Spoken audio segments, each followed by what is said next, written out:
Hello दोस्तों, आप सभी का स्वागत है मेरा यूट्यूब चैनल सुबह स्टडी पे।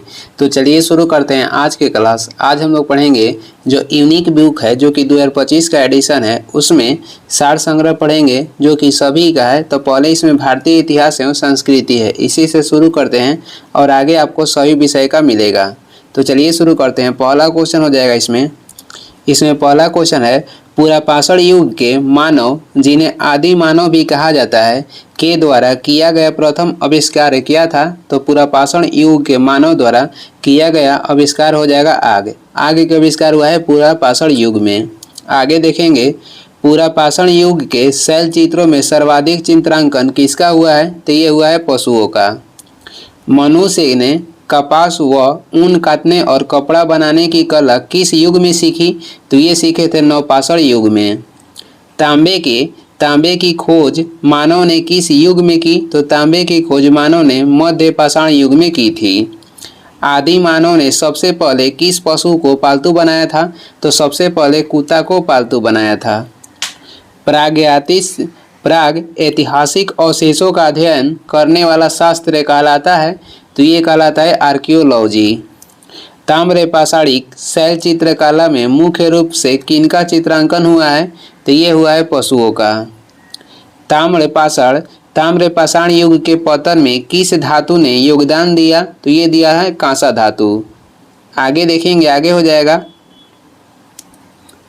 अगला क्वेश्चन है, रेडियो कार्बन C14 जैसी नवीन विश्लेषण पद्धति के अनुसार सिंधु सभ्यता की सर्वमान्य तिथि क्या निर्धारित की गई है? तो ये की गई है 2350 से 1750 ईसा पूर्व। हड़प्पा सभ्यता का दूसरा प्रमुख पुरास्थल था? तो ये था मोहनजोदाड़ो। किस हड़प्पा पुरास्थल से नक्काशीदार कच्ची ईंटों द्वारा निर्मित भवन का साक्ष्य मिला है? तो ये मिला है कालीबंगा से, जो कि राजस्थान में घग्गर नदी के किनारे स्थित है। संभवतः हड़प्पा सभ्यता की सबसे बड़ी इमारत कौन सी थी? इसका साक्ष्य किस हड़प्पा पुरास्थल से प्राप्त हुआ है? तो सबसे बड़ी इमारत हो जाएगा अन्नागार, और ये प्राप्त हुआ है मोहनजोदाड़ो से। हड़प्पा सभ्यता के अब तक ज्ञात सभी नगरों में किसे सर्वाधिक समृद्ध, सुव्यवस्थित व खूबसूरत नगर माना गया? तो ये माना गया है धौलावीरा को, जो कि गुजरात में स्थित है। और ये हड़प्पा के पहला स्थल था जो कि 3 भागों में विभक्त था, और यहाँ से जल प्रबंधन के साक्ष्य प्राप्त हुआ है। आगे देखेंगे, आगे हो जाएगा, हड़प्पा वासियों का मुख्य पेशा क्या था? तो इनका मुख्य पेशा हो जाएगा शिल्पकारी। किस हड़प्पा पुरास्थल से गोदी यानी कि डाकवाड का प्रमाण मिला है? तो ये मिला है लोथल से। लोथल कहाँ पे है? तो ये गुजरात में है। किस नदी के किनारे? तो भोगवा नदी के किनारे। हड़प्पा वासियों का मुख्य अनाज क्या था? तो ये हो जाएगा गेहूं और जौ। सबसे पहले किस हड़प्पा स्थल से जूते हुए खेत का साक्ष्य प्राप्त हुआ है? तो ये प्राप्त हुआ है कालीबंगा से। कांसे की बनी एक नर्तकी की छोटी मूर्ति किस हड़प्पा पुरास्थल से प्राप्त हुई है? तो ये प्राप्त हुई है मोहनजोदाड़ो से।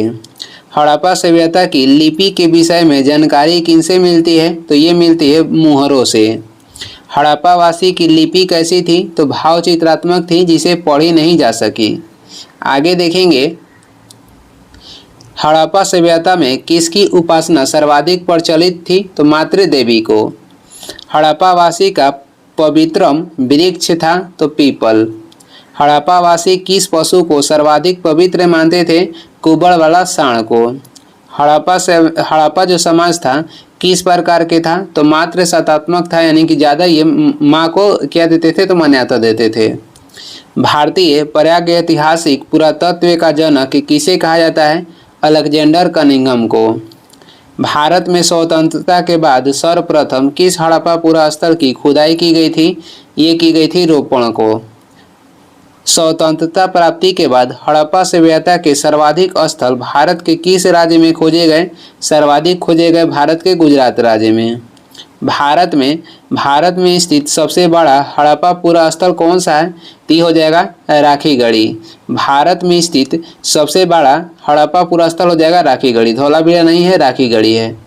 आगे देखेंगे, अगला क्वेश्चन है, किस हड़प्पा पुरास्थल को मृतकों या मुर्दों का टीला तथा सिंध का नकलिस्तान उपनाम से जाना जाता है, तो ये कहा जाता है मोहनजोदाड़ो को। हड़प्पा सभ्यता को किस युग की सभ्यता माना जाता है, तो कांस्य युग की सभ्यता माना जाता है हड़प्पा सभ्यता को। किस हड़प्पा पुरा स्थल को लघु हड़प्पा कहा जाता है, लोथल को कहा जाता है। सर्वप्रथम किसने सिंधु सभ्यता को हड़प्पा सभ्यता नाम दिया, सर्वप्रथम सिंधु सभ्यता को हड़प्पा सभ्यता नाम दिए थे सर जॉन मार्शल। जिस काल में ऋग्वेद की रचना हुई उसे क्या कहा जाता है, तो उसे कहा जाता है ऋग्वैदिक काल। आगे बढ़ेंगे, आगे देखते हैं। अगला क्वेश्चन हो जाएगा, कब से कब तक के काल को ऋग्वैदिक काल माना जाता है, तो 1500 से 1000 ईसा पूर्व के काल को ऋग्वैदिक काल माना जाता है। कब से कब तक के काल को उत्तर वैदिक काल माना गया, 1000 से 600 ईसा पूर्व को। वैदिक कालीन भारत के निवासियों को क्या कहा जाता था, तो इन्हें कहा जाता था आर्य। आर्यों के मूल निवास संबंधी सर्वाधिक मान्य सिद्धांत के अनुसार आर्यों का मूल निवास कहाँ पे था, तो आर्यों के मूल निवास कहेगा तो मध्य एशिया में था। और ये किसके कहने से, तो बैक्ट्रिया के कहने से। आर्य शब्द तथा आर्यों के विषय में प्रारंभिक जानकारी किससे मिलती है, तो ये मिलती है ऋग्वेद से। आर्यों की भाषा क्या थी, आर्यों की भाषा थी संस्कृत। आगे देखेंगे, आगे हो जाएगा, भारत आने वाले आर्य जो थे क्या कहलाते थे, तो इंडो आर्य कहलाते थे। आर्य भारत में सबसे पहले कहाँ बसे, तो ये बसे थे पंजाब में। वैदिक काल में लेन देन तथा व्यापार की कौन सी प्रणाली प्रचलित थी, तो ये प्रचलित थी वस्तु विनिमय। वैदिक काल में शिक्षा कहाँ दी जाती थी, गुरुकुल में शिक्षा दी जाती थी वैदिक काल में। ऋग वैदिक काल में आर्यों के सर्वाधिक प्रिय देवता कौन थे, तो ऋग वैदिक काल में आर्यों के सर्वाधिक प्रिय देवता हो जाएंगे इंद्र। ऋग्वेद में किस नदी को सबसे पवित्र माना गया है, तो सरस्वती नदी को ऋग्वेद में सबसे पवित्र माना गया है। वैदिक काल में राजनीतिक शक्ति बढ़ाने हेतु किए जाने वाला यज्ञ था, तो ये हो जाएगा अश्वमेध यज्ञ। अश्वमेध यज्ञ कहलाता था वैदिक काल में राजनीतिक शक्ति बढ़ाने वाला यज्ञ। आगे देखेंगे, आगे हो जाएगा, 6ठी शताब्दी ईसा पूर्व महाजनपदों की कुल संख्या कितनी थी, तो 6ठी शताब्दी ईसा पूर्व में महाजनपदों की कुल संख्या हो जाएगा 16 है। किस ग्रंथ में ईसा पूर्व 6ठी शताब्दी के 16 महाजनपदों का उल्लेख किया गया है, तो बौद्ध धर्म के अंगुत्तर निकाय में किया गया है। वही जैन धर्म के कहेगा तो भगवती सूत्र में 16 महाजनपद के उल्लेख किया गया है, बौद्ध धर्म के अंगुत्तर निकाय में। मगध के सबसे प्राचीन ज्ञात राजवंश का नाम क्या था, तो ये हो जाएगा बृहद्रथ।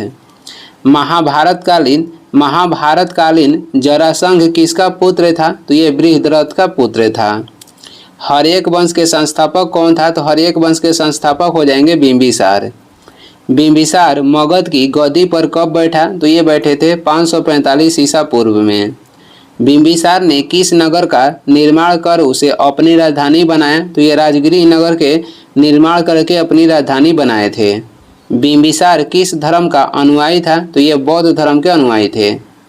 आगे बढ़ते हैं, आगे हो जाएगा, बिंबिसार का समकालीन राज्य वैद्य जिसे उसने महात्मा बुद्ध की सेवा में भेजा था वो कौन थे, तो ये थे जीवक।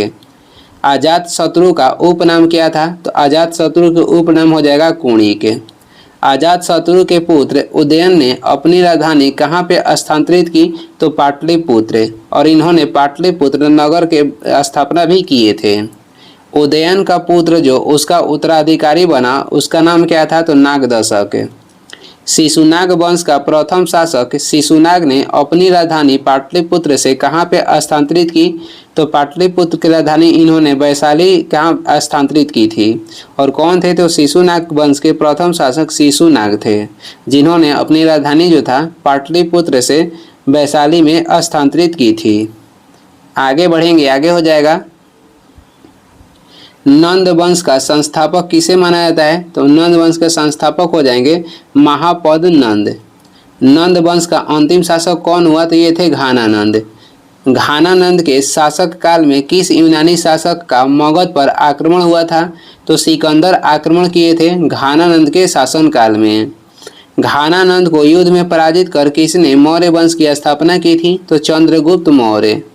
मगध पर शासन करने वाला पहला गैर क्षत्रिय राजवंश कौन सा था?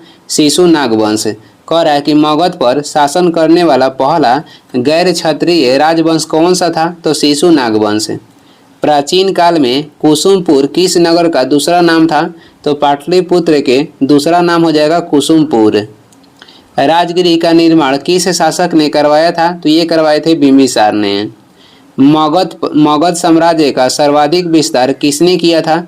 तो मगध साम्राज्य के सर्वाधिक विस्तार किए थे महापद नंद, जो कि नंद वंश के संस्थापक है। आगे देखेंगे, बिंबिसार के राजवैद्य जीवक ने आयुर्वेद की शिक्षा कहाँ से ली थी? तो ये तक्षशिला से ली थी। सिकंदर का जन्म कब हुआ था? वह किसका पुत्र था? तो सिकंदर के जन्म हुआ था 356 ईसा पूर्व में। वह पुत्र था फिलिप द्वितीय का। सिकंदर ने भारत विजय अभियान कब शुरू किया? 326 ईसा पूर्व में। सिकंदर महान का मुख्य सेनापति कौन था? सेलेकस निकोटर। आगे देखेंगे, आगे हो जाएगा। अगला क्वेश्चन है, पोरस और सिकंदर के बीच हुए युद्ध को किस नाम से जाना जाता है? तो इनके बीच हुए युद्ध को हाइडेस्पीच के युद्ध के नाम से जानते हैं। सिकंदर का आक्रमण नामक ग्रंथ का लेखक कौन है? तो सिकंदर के आक्रमण नामक ग्रंथ के लेखक हो जाएंगे एरियन। मौर्य वंश का इतिहास जानने के लिए विदेशी विवरणों में सर्वाधिक महत्वपूर्ण कौन सा है और इसके लेखक कौन है? तो मौर्य वंश के इतिहास जानने के लिए सर्वाधिक महत्वपूर्ण हो जाएगा इंडिका, जो कि लिखा गया था मेगास्थनीज के द्वारा। चंद्रगुप्त मौर्य का जन्म कब हुआ था? उसकी माता का नाम क्या था? तो चंद्रगुप्त मौर्य के जन्म हुआ था 345 ईसा पूर्व में और इनकी माता के नाम हो जाएगा मुर्रा। चंद्रगुप्त मौर्य मगध की गद्दी पे कब बैठा था? तो 322 ईसा पूर्व में। चंद्रगुप्त मौर्य का राज्याभिषेक किसने किया? तो ये किए थे चाणक्य। आगे देखेंगे, आगे हो जाएगा। सेल्यूकस निकेटर ने चंद्रगुप्त मौर्य के दरबार में किसे अपना राजदूत नियुक्त किया? तो अपने जो ये राजदूत थे मेगास्थनीज, जो कि विदा किए थे सेल्यूकस निकेटर। किसके दरबार में? तो चंद्रगुप्त मौर्य के दरबार में। चंद्रगुप्त मौर्य ने अपने जीवन के अंतिम समय में कौन सा धर्म स्वीकार कर लिया था? तो जैन धर्म स्वीकार कर लिया था। कहाँ पे? श्रवणबेलगोला में चंद्रगुप्त की मृत्यु कब तथा किस कारण हो गई? तो श्रवणबेलगोला में चंद्रगुप्त की मृत्यु हुई थी 258 ईसा पूर्व में। और किस कारण से? तो उपवास के कारण से। बिंदुसार मगध की गद्दी पर कब बैठा? तो बिंदुसार बैठा था 298 ईसा पूर्व में। वायु पुराण में बिंदुसार को क्या कहा गया है? तो वायु पुराण में बिंदुसार को कहा गया है भद्रसार। और वही यूनानी ग्रंथों के अनुसार बिंदुसार ने कौन सी उपाधि धारण की? तो बिंदुसार उपाधि धारण की थी अमित्रघात की। आगे देखेंगे, बिंदुसार को वायु पुराण में भद्रसार कहा गया है। वही कहेगा कि बिंदुसार को जैन ग्रंथ में क्या कहते हैं? तो जैन ग्रंथ में इसे कहा गया है सिंहसेन। बिंदुसार बौद्ध धर्म के किस संप्रदाय का अनुयायी था? तो ये आजीवक संप्रदाय के अनुयायी था। अशोक मगध की गद्दी पर कब बैठा? तो अशोक बैठे थे 269 ईसा पूर्व में। मौर्य साम्राज्य की गद्दी संभालने के बाद अशोक ने कौन सी उपाधि धारण की? तो मौर्य साम्राज्य की गद्दी संभालने के बाद अशोक ने देवनाम प्रिय की उपाधि धारण की थी, जिसका अर्थ होता है देवताओं का प्रिय। पुराणों में अशोक को क्या कहा गया? अशोकवर्धन। सिंहली ग्रंथ दीपवंश में अशोक को क्या कहा गया है? तो इसमें कहा गया है प्रियदर्शी। आगे बढ़ेंगे, आगे हो जाएगा। अशोक के किन शिलालेखों में उसका नाम स्पष्ट रूप से अशोक मिलता है? तो मास्की और गुर्जरा में। मास्की कहाँ पे है? तो मास्की है कर्नाटक में, गुर्जरा हो जाएगा मध्य प्रदेश। अपने लघु शिलालेखों के अतिरिक्त किस मौर्यकालीन अभिलेख में भी अशोक का नाम अशोक मिलता है? तो अशोक के नाम अशोक मिलता है रुद्रदामन के प्रथम, जो कि जूनागढ़ अभिलेख है, इसमें अशोक के नाम अशोक मिलता है। अशोक के समय जनसाधारण की भाषा क्या थी? तो अशोक के समय जनसाधारण की भाषा थी पाली। अशोक ने किस लिपि को राष्ट्रीय लिपि के रूप में अपनाया? तो ब्राह्मणी लिपि को। भारतीय भारतीय इतिहास का प्रसिद्ध कलिंग युद्ध कब हुआ और यह युद्ध अशोक के राज्याभिषेक के किस वर्ष हुआ था? तो कलिंग के युद्ध हुआ था 261 ईसा पूर्व में और यह अशोक के राज्याभिषेक के 8वें वर्ष हुआ था। किस बौद्ध भिक्षु ने अशोक को बौद्ध धर्म की दीक्षा दी? वह कहाँ के रहने वाले थे? तो बौद्ध धर्म की दीक्षा अशोक के दिए थे उपगुप्त और ये रहने वाले थे मथुरा के। आगे देख लेंगे, आगे हो जाएगा। अशोक के शासन काल में कौन सी बौद्ध संगीति का आयोजन किया गया था और कहाँ पे किया गया था? तो ये किया गया था तीसरी, कहाँ पे? तो पाटलिपुत्र में। अशोक की मृत्यु कब हुई थी? 232 ईसा पूर्व में अशोक की मृत्यु हुई थी। अंतिम मौर्य शासक कौन था? तो बृहद्रथ अंतिम मौर्य शासक थे। अशोक के अभिलेख को कितने भागों में बांटा गया है और कौन कौन है? तो अशोक के अभिलेखों को 3 भागों में बांटा गया है। ये हो जाएगा शिलालेख, स्तंभ लेख और गुहा लेख। शिलालेख, स्तंभ लेख और एक हो जाएगा गुहा लेख। अशोक के अधिकांश शिलालेखों व स्तंभ लेखों की भाषा व लिपि क्या थी? तो भाषा थी प्राकृत और लिपि थी ब्राह्मणी। अशोक के शिलालेखों में सर्वप्रथम किस शिलालेख की खोज हुई थी और कब तथा किसके द्वारा? तो प्रथम शिलालेख जो कि अशोक के खोज हुआ था ये हो जाएगा गिरनार, और ये हुआ था कब? 1822 ईस्वी में। कौन किए थे? तो कैप्टन लियोटार्ड। आगे देखेंगे, आगे हो जाएगा। चंद्रगुप्त मौर्य का प्रधानमंत्री कौन था? तो ये थे चाणक्य। मौर्य काल में शिक्षा का सबसे प्रधान केंद्र कौन सा नगर था? तो ये था तक्षशिला। किस मौर्य शासक ने सबसे पहले दक्षिण भारत पर विजय प्राप्त की थी? तो ये थे चंद्रगुप्त मौर्य। नंद वंश के पतन तथा मौर्य साम्राज्य की जानकारी देने वाला नाटक ग्रंथ मुद्रा राक्षस के लेखक कौन है? तो मुद्रा राक्षस के लेखक हो जाएंगे विशाख दत्त। किस पुस्तक का विदेशी इतिहास में वही महत्व है जो भारतीय इतिहास में अर्थशास्त्र का है? ये हो जाएगा इंडिका। इंडिका के लेखक हो जाएंगे, इंडिका के लेखक कौन थे? मेगास्थनीज।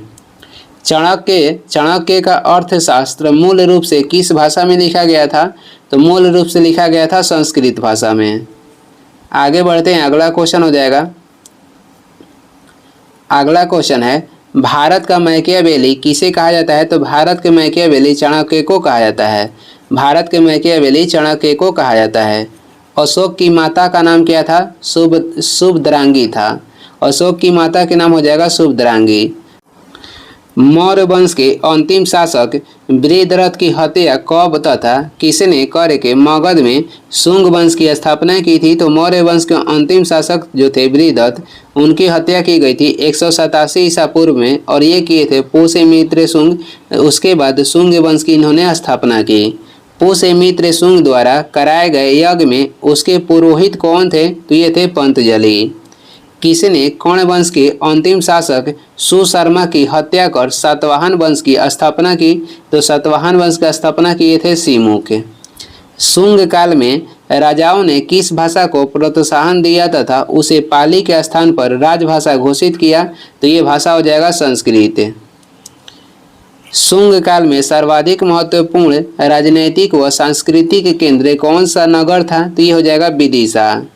पुष्यमित्र शुंग के अभिन्न मित्र जिन्होंने मनुस्मृति की रचना की कौन थे? तो ये थे मनु। यानी जो मनुस्मृति है इसकी रचना की गई थी पुष्यमित्र शुंग के शासनकाल यानी कि शुंग वंश में की गई थी।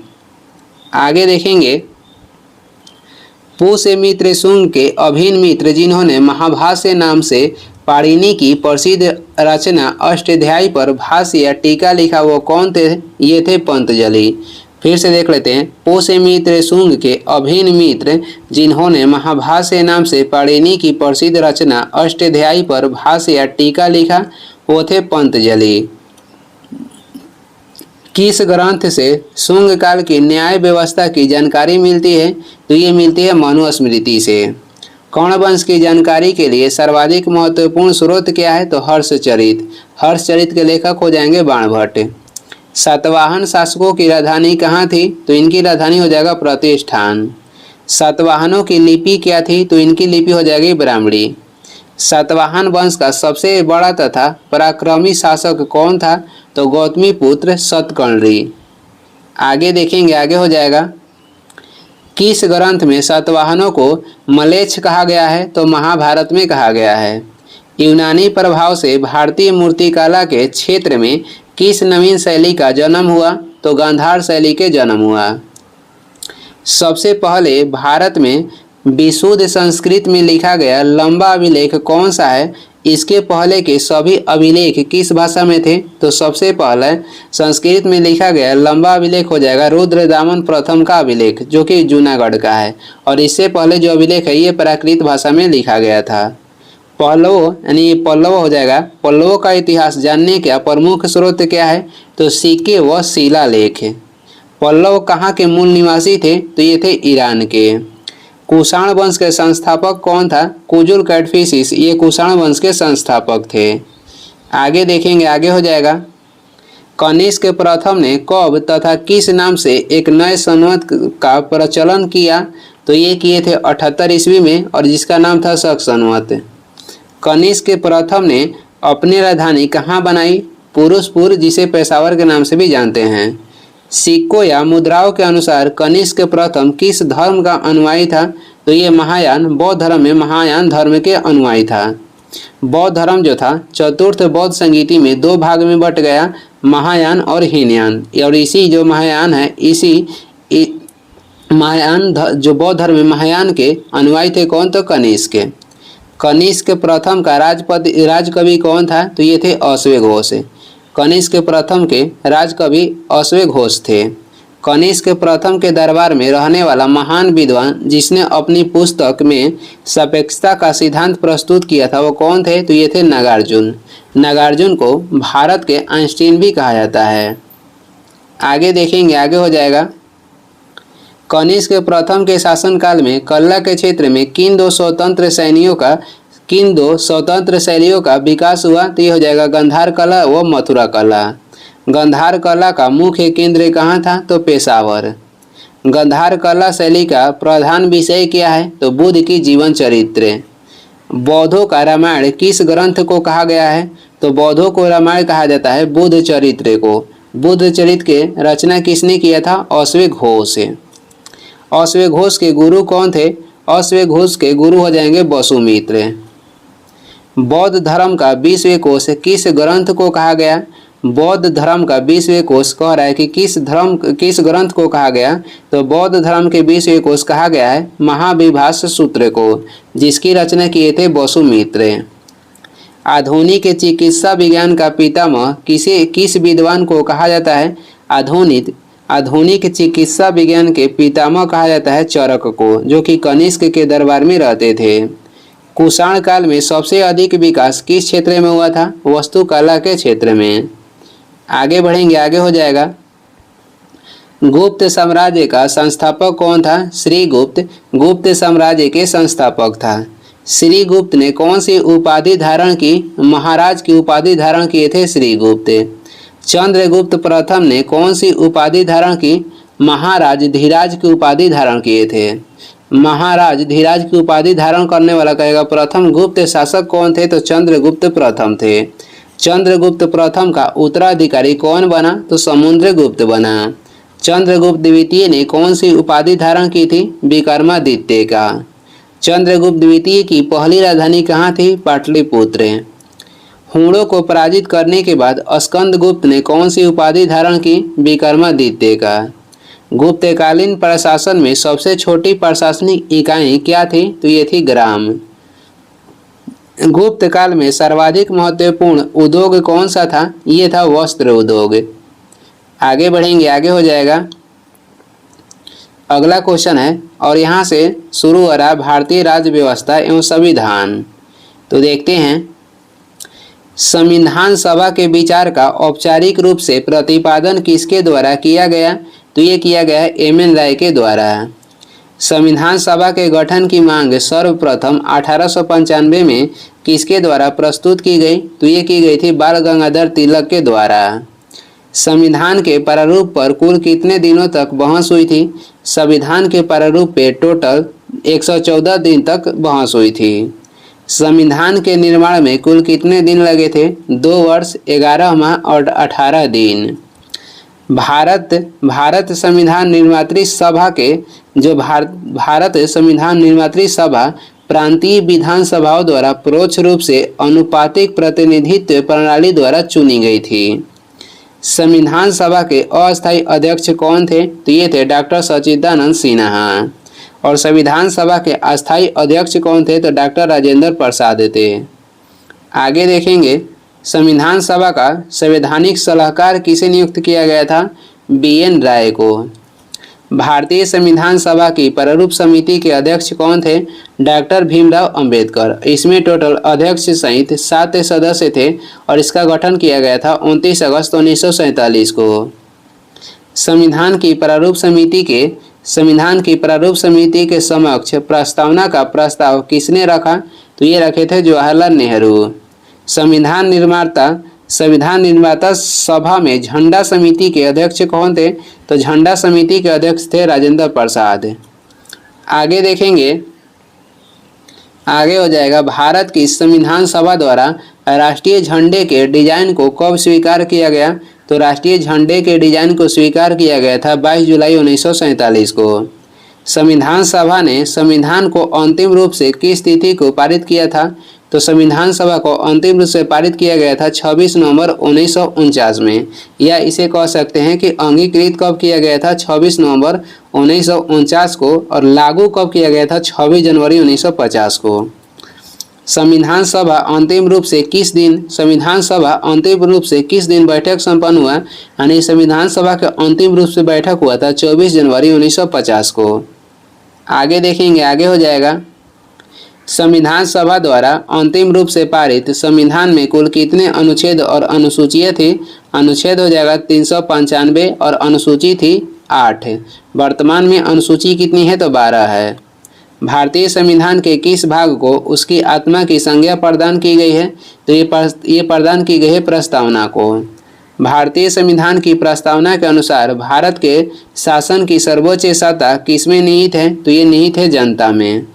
आगे हो जाएगा भारतीय संविधान कब अंगीकार किया गया था? तो भारतीय संविधान अंगीकार किया गया 26 नवंबर 1949 को। भारतीय संविधान की उद्देशिका में परिवर्तन किस संशोधन अधिनियम के जरिए किए गए थे? तो 42वें संविधान संशोधन अधिनियम 1976 के जरिए। आगे हो जाएगा भारतीय संविधान लागू हुआ था 26 जनवरी 1950 को। भारतीय संविधान पर सबसे अधिक प्रभाव किसका पड़ा है? तो भारत सरकार अधिनियम 1935 का प्रभाव सबसे अधिक पड़ा है भारतीय संविधान पे। भारतीय संविधान का अभिभावक कौन है? तो ये है सर्वोच्च न्यायालय।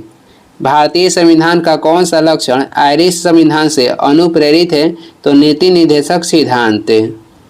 आगे हो जाएगा भारत की संघीय व्यवस्था किस देश की संघीय व्यवस्था से अधिक समानता रखती है? तो ये रखती है कनाडा से। भारतीय संविधान में समवर्ती सूची की प्रेरणा कहाँ से ली गई है? ऑस्ट्रेलिया के संविधान से ली गई है। समवर्ती सूची जो है ऑस्ट्रेलिया के संविधान से ली गई है। आगे हो जाएगा भारतीय संविधान में मौलिक कर्तव्य का विचार लिया गया है? तो रूस के संविधान से।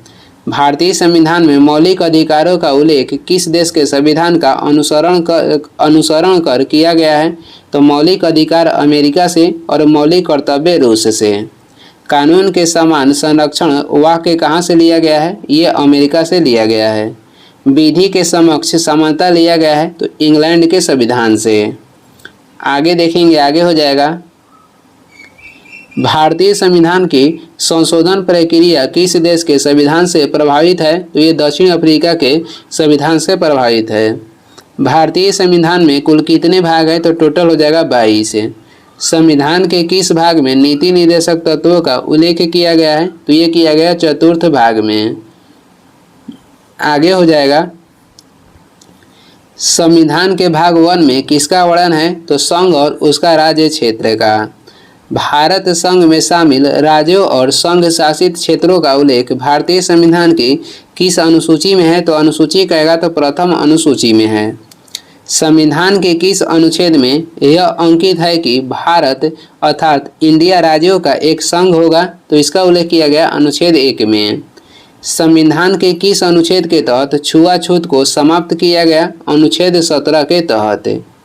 आगे देखेंगे, आगे हो जाएगा भारतीय संविधान के किस अनुच्छेद में प्रेस को स्वतंत्रता दी गई है? अनुच्छेद 19 के 1 के तहत। मौलिक अधिकार के अंतर्गत कौन सा अनुच्छेद बच्चों के शोषण से संबंधित है? अनुच्छेद हो जाएगा 24। 42वें संशोधन द्वारा संविधान के किस अनुच्छेद में मौलिक कर्तव्यों को जोड़ा गया? तो अनुच्छेद 51 के ए में मौलिक कर्तव्य को जोड़ा गया 42वें संविधान संशोधन के तहत, जो कि हुआ था 1976 में। समिति कहेगा तो 16वीं समिति के तहत।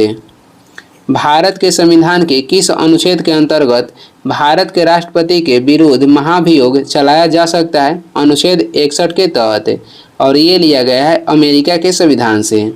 भारत के महान्यायवादी की नियुक्ति से संबंधित अनुच्छेद कौन सा है? तो अनुच्छेद हो जाएगा 76। जो महान्यायवादी है, महान्यायवादी की नियुक्ति करते हैं राष्ट्रपति, और अनुच्छेद 76 के तहत, और ये भारत के प्रथम विधि अधिकारी होते हैं। आगे देखेंगे, संविधान के किस अनुच्छेद द्वारा संसद की संयुक्त बैठक का प्रावधान किया गया है? अनुच्छेद 108 में किया गया, और ये लिया गया है ऑस्ट्रेलिया से। संयुक्त अधिवेशन राष्ट्रपति बुलाते हैं और इसकी अध्यक्षता करते हैं लोकसभा के अध्यक्ष। संविधान के किस अनुच्छेद के अंतर्गत राष्ट्रपति अध्यादेश जारी करता है? अनुच्छेद 123 के अंतर्गत। संविधान के किस अनुच्छेद के अंतर्गत केंद्र सरकार राज्य सरकारों को निर्देश दे सकती है? अनुच्छेद 256 के तहत। भारतीय संविधान के किस अनुच्छेद के अंतर्गत वित्त आयोग के गठन के प्रावधान है? तो अनुच्छेद 280 में। संसद को संविधान संशोधन का अधिकार दिया गया है अनुच्छेद 368 में। आगे देखेंगे, आगे हो जाएगा, अनुच्छेद 356 का संबंध किससे है? तो राज्यों में राष्ट्रपति शासन से। राज्य पुनर्गठन अधिनियम कब पारित किया गया? 1956 ईस्वी में। संविधान द्वारा प्रदत्त नागरिकता के संबंध में संसद ने एक व्यापक नागरिकता अधिनियम कब बनाया था? तो 1955 में। संविधान के किस अनुच्छेद में न्यायपालिका का कार्यपालिका से पृथक्करण का उल्लेख किया गया है? अनुच्छेद 50 में न्यायपालिका का कार्यपालिका से पृथक्करण का उल्लेख किया गया है। संविधान में मूल कर्तव्य से संबंधित प्रावधान किस समिति की संस्तुतियों के आधार पर सम्मिलित किया गया है? तो ये हो जाएगा 16वीं समिति। आगे देखेंगे, अगला क्वेश्चन हो जाएगा, संसद का अस्थायी सदन कौन सा है? तो अस्थायी सदन हो जाएगा राज्यसभा, और राज्यसभा को संसद के ऊंचे सदन भी कहते हैं। निम्न सदन किसे कहा जाता है? तो लोकसभा को। भारतीय संसद बनती है लोकसभा, राज्यसभा एवं राष्ट्रपति के द्वारा। साधारण विधेयक से संबंधित गतिरोध को दूर करने के लिए संसद के दोनों सदनों की संयुक्त बैठक कौन बुलाता है? तो ये बुलाते हैं राष्ट्रपति। संसद के दोनों सदनों के संयुक्त अधिवेशन की अध्यक्षता कौन करता है? तो लोकसभा के अध्यक्ष। एक वर्ष में कम से कम कितनी बार संसद की बैठक होना आवश्यक है? तो एक वर्ष में 2 बार। आगे हो जाएगा, संसदों के वेतन का निर्णय कौन करता है? तो ये करता है संसद। भारत की पार्लियामेंट का उद्घाटन कब हुआ था? भारत के पार्लियामेंट यानी संसद का उद्घाटन हुआ था 1952 में। भारतीय, और ये आज़ादी के बाद है, पहले कहिएगा तो 1927 में हुआ था। भारतीय संविधान के अनुसार देश की तीनों सेनाओं का अध्यक्ष कौन होता है? तो तीनों सेनाओं के अध्यक्ष होता है राष्ट्रपति। भारत का राष्ट्रपति होता है तो राज्य का संवैधानिक अध्यक्ष है। भारत में राष्ट्रपति का चुनाव किया जाता है एकल हस्तांतरित मत पद्धति के द्वारा। आगे देखेंगे, आगे हो जाएगा, भारत के राष्ट्रपति को उसके पद से हटाया जा सकता है तो संसद द्वारा महाभियोग के जरिए। राष्ट्रपति अपना त्याग पत्र किसे सौंपता है? तो उपराष्ट्रपति को। सबसे लंबे समय तक भारत के राष्ट्रपति रहे हैं तो डॉक्टर राजेंद्र प्रसाद सबसे लंबे समय तक भारत के राष्ट्रपति रहे। सर्वसम्मति से निर्वाचित भारत के राष्ट्रपति कौन थे? तो एन संजीव रेड्डी। आगे देखेंगे, सार्वजनिक महत्व के किसी विषय पर राष्ट्रपति संविधान के किस अनुच्छेद के तहत सर्वोच्च न्यायालय से कानूनी परामर्श ले सकता है? तो कानूनी जो परामर्श है ये राष्ट्रपति ले सकते हैं सर्वोच्च न्यायालय से अनुच्छेद 143 के तहत। आगे देखेंगे, आगे हो जाएगा, राष्ट्रपति किस विधेयक को पुनः विचार के लिए नहीं लौटा सकता है? तो धन विधेयक को पुनः विचार के लिए राष्ट्रपति नहीं लौटा सकते हैं। उपराष्ट्रपति के कार्यकाल कितने वर्ष का होता है? तो ये होता है 5 वर्ष का।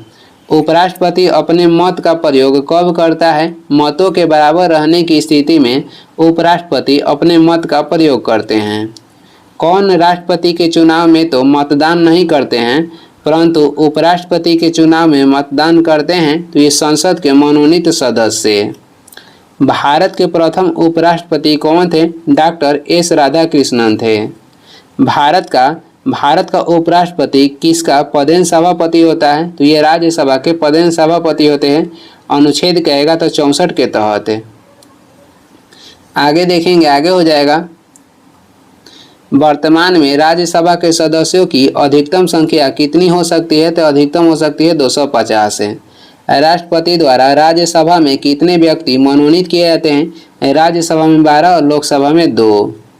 राज्यसभा के सदस्यों के लिए न्यूनतम आयु सीमा कितनी होती है? तो 30 वर्ष है। वह कौन सी सभा है जिसका सभापति उस सदन का सदस्य नहीं होता है? तो होता है राज्यसभा। स्वतंत्र भारत में राज्यसभा के प्रथम सभापति कौन थे? Doctor S Radhakrishnan. आगे हो जाएगा। सर्वप्रथम किस फिल्म अभिनेता को राज्यसभा का सदस्य मनोनीत किया गया था? तो ये थे पृथ्वीराज कपूर। राज्यसभा के लिए नामित प्रथम फिल्म अभिनेत्री कौन थी? नरगिस दत्त। मूल संविधान में लोकसभा सदस्यों की संख्या कितनी निर्धारित की गई थी? तो 500। आगे देखेंगे, अगला क्वेश्चन हो जाएगा, लोकसभा की अधिकतम सदस्य संख्या कितनी हो सकती है? तो अधिकतम हो सकती है 552। वर्तमान में संघ शासित क्षेत्रों में कुल कितने प्रतिनिधियों का निर्वाचन होता है? तो टोटल होता है 13 है। लोकसभा के प्रथम अध्यक्ष कौन थे? गणेश वासुदेव मावलंकर यानी कि जीवी मावलंकर। लोकसभा के प्रथम उपाध्यक्ष कौन थे? लोकसभा के प्रथम उपाध्यक्ष हो जाएंगे अनंत शयनम अयंगर। लोकसभा में राज्यवार सीटों का आवंटन 1971 की जनगणना पर आधारित है। यह निर्धारण किस वर्ष तक यथावत रहेगा? तो ये कब तक रहेगा? तो 2026 ईस्वी तक है। लोकसभा के प्रथम आम चुनाव कब हुआ था? तो लोकसभा के प्रथम आम चुनाव 1952 में हुआ था। लोकसभा का चुनाव लड़ने के लिए इच्छुक व्यक्ति की न्यूनतम आयु होना चाहिए तो 25 वर्ष है। आगे देखेंगे, आगे हो जाएगा, किस राज्य का लोकसभा एवं राज्यसभा में प्रतिनिधित्व सबसे अधिक है? तो उत्तर प्रदेश का। बिहार में लोकसभा की सीटों की कुल संख्या कितनी है? 40 है। राज्यसभा कहेगा तो 16 हो जाएगा। लोकसभा में कोरम पूरा करने के लिए कम से कम कितने सदस्यों की जरूरत होती है? कुल सदस्य का 10वां भाग, 10 में से 1 भाग। कुल सदस्यों के 10 में से 1 भाग होता है कोरम जो है पूरा करने के लिए। लोकसभा का विघटन कौन कर सकता है? तो लोकसभा के विघटन राष्ट्रपति कर सकते हैं अनुच्छेद 85 के तहत।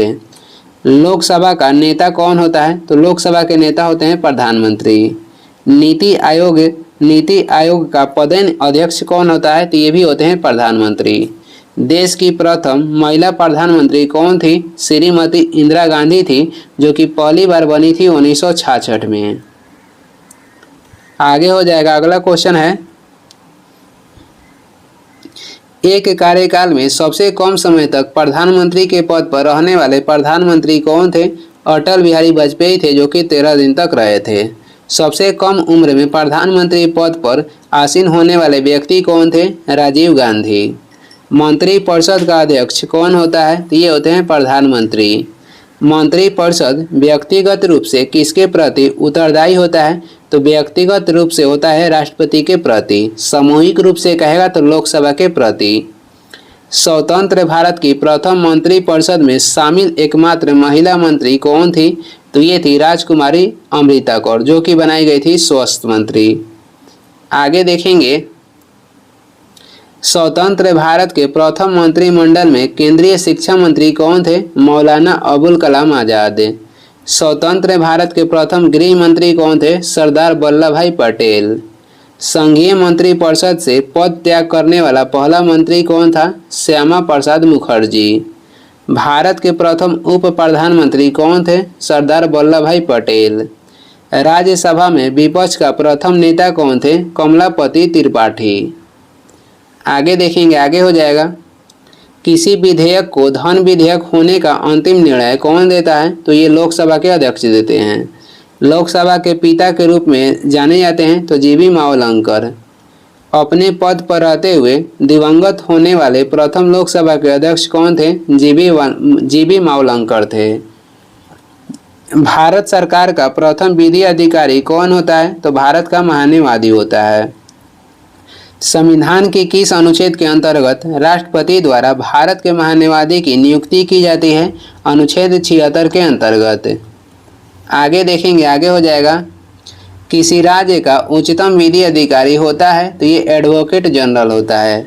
सर्वोच्च न्यायालय के प्रथम मुख्य न्यायाधीश कौन थे? हीरालाल जे कानिया थे। सर्वोच्च न्यायालय के जजों का वेतन किससे आहरित होता है? तो ये संचित निधि से आहरित होता है।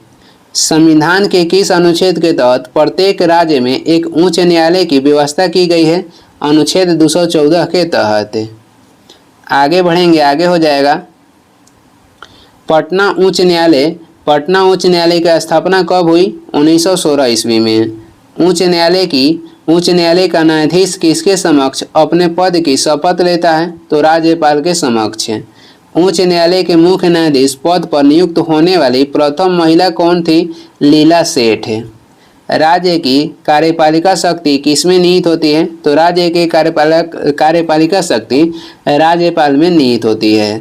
भारत के किसी राज्य की राज्यपाल बनने वाली प्रथम महिला कौन थी? सरोजिनी नायडू थी, जो कि उत्तर प्रदेश की प्रथम महिला राज्यपाल बनी थी। मुख्यमंत्री की नियुक्ति संविधान के किस अनुच्छेद के तहत की जाती है? मुख्यमंत्री की नियुक्ति की जाती है अनुच्छेद 163 के तहत।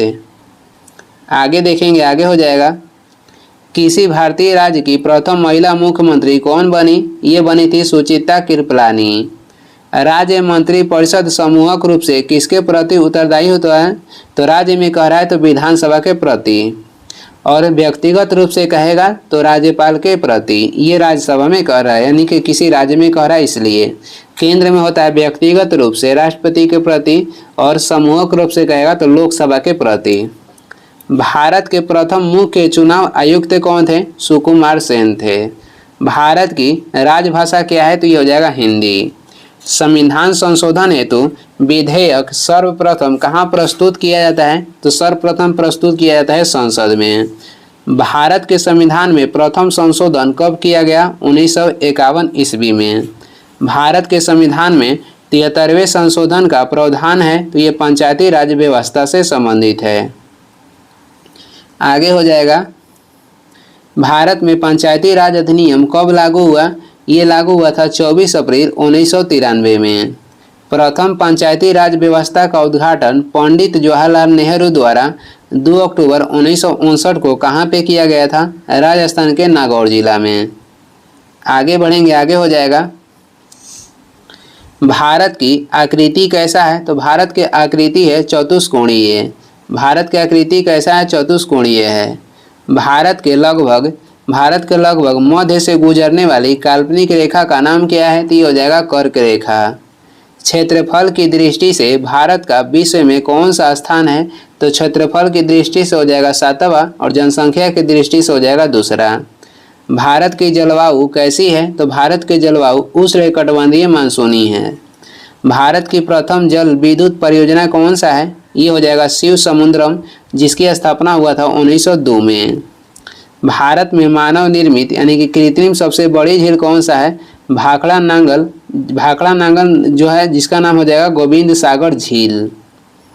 आगे बढ़ते हैं, अगला क्वेश्चन हो जाएगा। भारत में अरावली पर्वत एवं सतपुड़ा पर्वत उदाहरण है तो ये दोनों अवशिष्ट पर्वत का उदाहरण है। न्यू द्वीप कहाँ पर स्थित है? तो बंगाल की खाड़ी में। अंडमान और निकोबार अलग होता है 10 डिग्री चालन के द्वारा।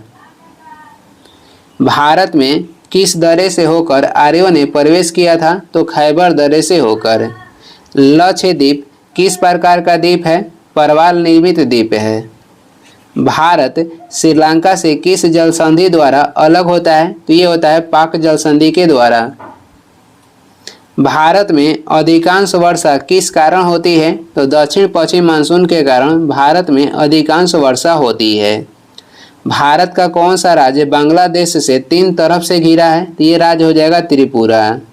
आगे बढ़ते हैं, अगला क्वेश्चन हो जाएगा, भारत विभाजन के पूर्व भारत अफगानिस्तान की सीमा रेखा का नाम क्या था? ये हो जाएगा डुरंड रेखा, जिसका कहेगा निर्धारण कब हुआ था? तो 1896 में। किस देश के साथ भारत का सबसे कम सीमा विस्तार है? तो ये अफगानिस्तान के साथ 106 किलोमीटर। मैकमोहन रेखा का निर्धारण कहाँ पे किया गया? भारत और चीन के बीच मैकमोहन रेखा का निर्धारण किया गया था 1914 ईस्वी में। कहाँ पे? तो शिमला में। क्षेत्रफल की दृष्टि से सबसे छोटा राज्य कौन सा है? तो क्षेत्रफल की दृष्टि से सबसे छोटा राज्य गोवा हो जाएगा। आगे बढ़ते हैं, अगला क्वेश्चन हो जाएगा, अगला क्वेश्चन है पंचायती राज्य की आधारशिला है? तो ये हो जाएगा ग्राम सभा। भारतीय संविधान में शामिल इकहरी नागरिकता किस देश के संविधान से प्रेरित है? तो ये जो नागरिकता है, एकल नागरिकता, ये ब्रिटेन से लिया गया है। किस देश में दोहरी नागरिकता का सिद्धांत स्वीकार किया गया? तो अमेरिका में। मौलिक अधिकारों को लागू करने के लिए रिट जारी की जाती है उच्चतम न्यायालय और उच्च न्यायालय दोनों द्वारा। भारतीय नागरिकों के मौलिक अधिकारों पर युक्तियुक्त प्रतिबंधों को आरोपित करने की शक्ति किसके पास है? तो ये संसद के पास है। आगे हो जाएगा, किसी नीति निर्देशक सिद्धांत को प्रायः समाजवादी माना जाता है? तो ग्राम पंचायतों की स्थापना। नीति निर्देशक तत्व का महत्व किसके लिए है? तो राज्य के लिए है। समान न्याय और निःशुल्क विधिक सहायता का प्रावधान संविधान के किस अनुच्छेद में है? अनुच्छेद जो 39 के ए में किया गया है। भारतीय नागरिकों के लिए एक समान सिविल संहिता प्राप्त करने की बात कही गई है अनुच्छेद 44 में। किसे संसद का अभिन्न अंग माना गया है? तो राष्ट्रपति को। भारतीय संसद कितने अंग है? तो भारतीय संसद के 3 अंग हो जाएगा, जो कि है राज्यसभा, लोकसभा और राष्ट्रपति। वही सदन कहेगा तो 2 सदन है, लोकसभा और राज्यसभा। संसद का निम्न सदन एवं उच्च सदन क्रमशः है? तो निम्न सदन हो जाएगा निम्न सदन लोकसभा, उच्च सदन राज्यसभा। आगे बढ़ेंगे, लोकसभा को भंग करने के लिए कौन सक्षम है? तो राष्ट्रपति हैं। भारतीय संसद की संप्रभुता प्रतिबंधित है? तो न्यायिक समीक्षा से। संसद के 2 क्रमिक अधिवेशनों के बीच अधिकतम कितने समय अंतराल की अनुमति है? तो अधिकतम 6 माह है। आगे देखेंगे, सबसे छोटा केंद्र शासित प्रदेश कौन सा है? तो ये हो जाएगा लक्षद्वीप, और ये क्षेत्रफल में है। सबसे बड़ा जिला कौन सा है? कच्छ, जो कि गुजरात में है। सबसे छोटा जिला कौन सा है? तो ये हो जाएगा पुडुचेरी के जिला माहे। भारत के कितने राज्य तट रेखा से लगे हैं? तो भारत के तट रेखा से लगे राज्यों की संख्या हो जाएगा 9। किस क्षेत्र को भारत का हृदय स्थल माना जाता है? तो गंगा के मैदान को भारत का हृदय स्थल माना जाता है। भारत का कौन सा स्थान 3 सागरों का संगम कहलाता है? तो ये कहलाता है कन्याकुमारी। इंदिरा पॉइंट को अन्य किस नाम से जाना जाता है? पिग्मेलियन तथा पार्सन पॉइंट के नाम से जानते हैं। देश में तहसीलों की सर्वाधिक संख्या कहाँ पे है? तो आंध्र प्रदेश में। देश में नगरों की सर्वाधिक संख्या है तमिलनाडु में। एक समुद्री मील कितने किलोमीटर के बराबर होता है? तो ये होता है 1.852 किलोमीटर के बराबर होता है। 1.852 किलोमीटर के बराबर होता है एक समुद्री मील बराबर। आगे देखेंगे, आगे हो जाएगा, भारत में प्रथम ज्वालामुखी क्रिया किस युग में हुई? धारवाड़ युग में। प्रायद्वीपीय भाग पर दरारों तथा भ्रंशों का निर्माण किस युग में हुआ था? गोंडवाना युग में। असम में दिहांग सीरीज हिमालय के किस भाग का प्रतिनिधित्व करता है? तो ये शिवालिक क्रम हिमालय का प्रतिनिधित्व करता है। भारत के सबसे ऊंची पर्वत चोटी केटू अर्थात गार्डविन ऑस्टिन किस पर्वत श्रृंखला में स्थित है? तो ये काराकोरम श्रेणी में स्थित है। भारत की सबसे ऊंची पर्वत जिसका नाम है केटू, ऊंचाई कहेगा तो 8611 मीटर है। किस पर्वत श्रेणी को उच्च एशिया का मेरुदंड या उपमा प्रदान की गई है? तो काराकोरम श्रेणी को। तिब्बत में ब्रह्मपुत्र नदी को किस नाम से जानते हैं? सांगपो के नाम से। गंगोत्री हिमनद किस हिमालय में स्थित है? तो ये कुमाऊं हिमालय में स्थित है। नाथुला एवं जेलेपला दर्रा किस प्रदेश में स्थित है? नाथुला दर्रा और जेलेपला दर्रा ये दोनों स्थित है सिक्किम में। कश्मीर घाटी तथा डल झील किसके बीच अवस्थित है? बृहद हिमालय एवं पीर पंजाल के मध्य स्थित है। उत्तराखंड के किस भाग में पाताल तोड़ कुएं पाए जाते हैं? तो ये पाए जाते हैं तराई क्षेत्र में। वैष्णो देवी अमरनाथ गुफा एवं चरार ए शरीफ किस हिमालय में स्थित है? तो ये स्थित है कश्मीर हिमालय में। काली नदी किसकी सहायक नदी है? घाघरा की सहायक नदी हो जाएगी काली नदी। आगे बढ़ते हैं, अगला क्वेश्चन हो जाएगा फूलों की घाटी कहाँ स्थित है? ये कुमाऊं हिमालय में स्थित है, चमोली जिला उत्तराखंड। श्रीनगर को गिलगिट से जोड़ने वाला दर्रा क्या है? तो ये हो जाएगा बुर्जिल दर्रा। श्रीनगर को गिलगिट से जोड़ता है बुर्जिल दर्रा। जवाहर सुरंग किस दर्रे में स्थित है? तो ये स्थित है बनिहाल दर्रा में। भारत एवं म्यांमार सीमा का निर्धारण कौन सा पर्वत करता है? ये करता है अराकानयुमा पर्वत। अराकानयुमा पर्वत भारत एवं म्यांमार की सीमा का निर्धारण करता है। किन श्रेणियों के बीच सिंधु नदी की घाटी विस्तृत है? तो ये विस्तृत है जास्कर एवं लद्दाख श्रेणियों के बीच है। कच्छ प्रायद्वीप का सबसे ऊंचा पर्वत शिखर कौन सा है? तो हो जाएगा गिरनार, जिसकी ऊंचाई है 1117 मीटर। आगे देखेंगे, आगे हो जाएगा पश्चिमी हिमालय में अधिकांश वर्षा कैसी होती है? तो पछुआ विक्षोभ के द्वारा होता है। जम्मू श्रीनगर मार्ग किस दर्रे से गुजरता है? बनिहाल दर्रे से। काराकोरम श्रृंखला का प्राचीन नाम क्या था? कृष्णागिरी। लहत्सा का संपर्क अरुणाचल प्रदेश के किन दर्रे द्वारा होता है? ये होता है बरमुल्ला दर्रे के द्वारा। स्टोर हाउस ऑफ मिनरल्स किस पठार को कहा जाता है? छोटा नागपुर का पठार को। संसार की सर्वाधिक पुरानी श्रेणी कौन सी है? तो अरावली श्रेणी हो जाएगा। ये संसार की सबसे पुरानी श्रेणी है जो कि राजस्थान से दिल्ली तक फैली हुई है। धुआंधार प्रपात कहाँ पे स्थित है? नर्मदा नदी पे स्थित है, जबलपुर में। आगे बढ़ते हैं, सतपुड़ा श्रेणी की सर्वोच्च चोटी कौन सी है? तो सतपुड़ा श्रेणी की सर्वोच्च चोटी हो जाएगा धूपगढ़, जिसकी ऊंचाई है 1350 मीटर। अमरकंटक किस पर्वत श्रेणी की सर्वोच्च शिखर है? तो मैकाल श्रेणी के। दक्षिण भारत की उच्चतम चोटी कौन सी है? अनाईमुडी, जिसकी ऊंचाई हो जाएगा 2695 मीटर। पश्चिमी एवं पूर्वी घाट का मिलल बिंदु क्या है? तो नीलगिरी पर्वत। नीलगिरी का उच्चतम शिखर क्या है? ये हो जाएगा दोदा बेटा, ऊंचाई हो जाएगा 2637 मीटर। प्रायद्वीपीय भारत के दक्षिणतम भाग अवस्थित पर्वत कौन सा है? तो ये हो जाएगा इलायची पर्वत। आगे देखेंगे, पूर्वी घाट की उच्चतम चोटी क्या है? महेंद्रगिरी। छोटा नागपुर पठार की उच्चतम चोटी कहेगा तो पारसनाथ हो जाएगा। उत्तर भारत को दक्षिण भारत से अलग करने वाली पर्वत श्रृंखला हो जाएगा विंध्याचल। कौन सी पर्वत श्रेणी चंदन के वनों के लिए प्रसिद्ध है? मेला या इसे मलाईगिरी पर्वत श्रेणी कहते हैं। नर्मदा नदी किसी प्रकार की घाटी बनाती है? नर्मदा नदी करा की किस प्रकार की घाटी बनाती है? तो ये भ्रंश घाटी बनाती है। हैदराबाद तथा सिकंदराबाद किस पठार के निचले समतल भागों में स्थित है? ये तेलंगाना पठार के समतल भागों में स्थित है। आगे देख लेंगे, आगे हो जाएगा मैदानी भाग के किस क्षेत्र में मच्छरों का प्रकोप सर्वाधिक होता है? तो ये होता है तराई क्षेत्र में। नवीन जलोढ़ मिट्टी को क्या कहा जाता है? नवीन जलोढ़ मिट्टी को खादर कहते हैं और पुरानी जलोढ़ मिट्टी को बांगर कहते हैं। काली मिट्टी का निर्माण किस प्रकार हुआ है? बेसाल्ट चट्टान के टूटने फूटने से काली मिट्टी के निर्माण हुआ है। काली मिट्टी को किस अन्य नाम से भी जाना जाता है? तो इसे रेगुर मिट्टी या लावा मिट्टी के नाम से जानते हैं काली मिट्टी को। आगे बढ़ते हैं, आगे हो जाएगा काली मिट्टी का रंग काला क्यों होता है? तो काली मिट्टी का जो रंग है काला होता है टिटेनीफेरस मैग्नेटाइट एवं जीवांश के कारण। कुल्लू घाटी किस फल के लिए विख्यात है? तो ये विख्यात है सेब घाटी के लिए। और ये धौलाधर तथा पीर पंजाल के बीच स्थित है, कहाँ पे? तो हिमाचल प्रदेश में। इसका अन्य नाम कहेगा तो देव घाटी भी है।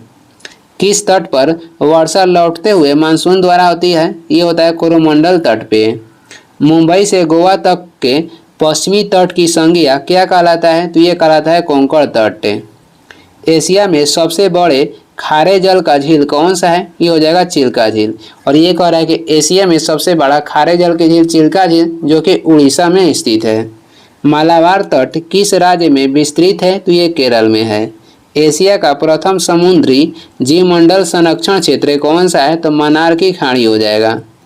पुलिकट नामक लैगून झील किस तट की विशेषता है? कोरोमंडल तट की विशेषता है। आगे देखेंगे, आगे हो जाएगा। अगला क्वेश्चन देखेंगे, आगे हो जाएगा। अष्टमुडी तथा वेम्बनाड झील किस राज्य में स्थित है? तो ये केरल में है। किसे गंगा नदी का वाटर टावर कहा जाता है? तो नेपाल को कहा जाता है। झेलम किस पर्वत श्रेणी से निकलती है? झेलम नदी ये निकलती है पीर पंजाल पर्वत श्रेणी से। श्रीनगर किस नदी के किनारे बसा है? तो श्रीनगर बसा है झेलम नदी के किनारे। किस नदी को नेपाल में शालिग्राम तथा नारायणी की संज्ञा दी गई है? नेपाल में गंडक नदी को शालिग्राम या नारायणी के नाम से जानते हैं। भारत का सबसे बड़ा अपवाह तंत्र किस नदी का है? तो गंगा नदी का। गांधी सागर बांध किस नदी पर बनाया गया है? ये बनाया गया है चंबल नदी पे। जौनपुर तथा लखनऊ किस नदी के तट पे बसा है? तो ये बसा है गोमती नदी के तट पे। आगे देखेंगे, आगे हो जाएगा। गंगा की सहायक कौन सी नदी मार्ग बदलने के लिए प्रसिद्ध है? तो ये हो जाएगा कोसी नदी। कोसी नदी को बिहार के शोक कहते हैं और ये सर्वाधिक मार्ग बदलने के लिए प्रसिद्ध है। और सबसे कम मार्ग बदलने वाली नदी कहेगा तो नर्मदा नदी हो जाएगा। ब्रह्मपुत्र नदी का उद्गम कौन सी पर्वत श्रेणी है? तो कैलाश पर्वत श्रेणी है। सरदार सरोवर परियोजना किस नदी पे बनाई गई है? नर्मदा नदी पे। अरावली के पश्चिम में राजस्थान का सबसे बड़ा नदी तंत्र कौन सा है? तो ये हो जाएगा लूनी नदी। किसने कहा कि विश्व की समस्त प्रकार की जलवायु भारत में पाई जाती है? तो ये कहे थे मार्सडेन। किसने कहा कि विश्व की समस्त प्रकार की जलवायु भारत में पाई जाती है? तो ये कहे थे मार्सडेन। लैटेराइट मिट्टी में किसका बहुलता होती है? आयरन और सिलिका की बहुलता होती है। भारत में सबसे कम वर्षा कहाँ पे होती है? तो ये होती है लेह में। आगे देखेंगे, आगे हो जाएगा। भारत में औसत वार्षिक वर्षा कितना प्राप्त होती है? तो 112 से 125 सेंटीमीटर के बीच। दक्षिणी भारत का सबसे गर्म महीना कौन सा होता है? तो ये होता है अप्रैल। पहाड़ी भागों में सर्वाधिक गर्म महीना कौन सा होता है? तो पहाड़ी भागों में होता है जुलाई का महीना। मानसून की खोज सर्वप्रथम किसने की थी? हिपल्स ने की थी। तिब्बत पठार की ऊंचाई कितनी है? समुद्र तल से 5000 मीटर। लाल मिट्टी का रंग लाल क्यों होता है? लौह ऑक्साइड की उपस्थिति के कारण। लाल मिट्टी का निर्माण किस प्रकार हुआ है? ग्रेनाइट तथा नाइस चट्टानों के टूटने फूटने से हुआ है। लाल मिट्टी की प्रवृत्ति कैसी होती है? तो ये होती है अम्लीय। आगे देख लेंगे, आगे हो जाएगा। मृदा में जल की मात्रा कितनी प्रतिशत होती है? तो ये होती है 25%। दक्कन लावा अर्थात बेसाल्ट पर किस प्रकार की मृदा का प्रयोग उपयुक्त होता है? तो लैटेराइट मृदा का। भारत में सर्वाधिक व्यापक और सर्वाधिक उपजाऊ मृदा कौन सी है? तो ये हो जाएगी जलोढ़ मृदा। बंगाल का आतंक किसे कहते हैं? जलकुंभी को बंगाल के आतंक कहते हैं।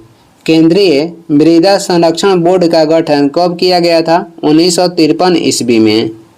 आगे देखेंगे, आगे हो जाएगा। भारत में सर्वाधिक सूखाग्रस्त क्षेत्र किस प्रदेश में पाया जाता है? ये पाया जाता है राजस्थान में।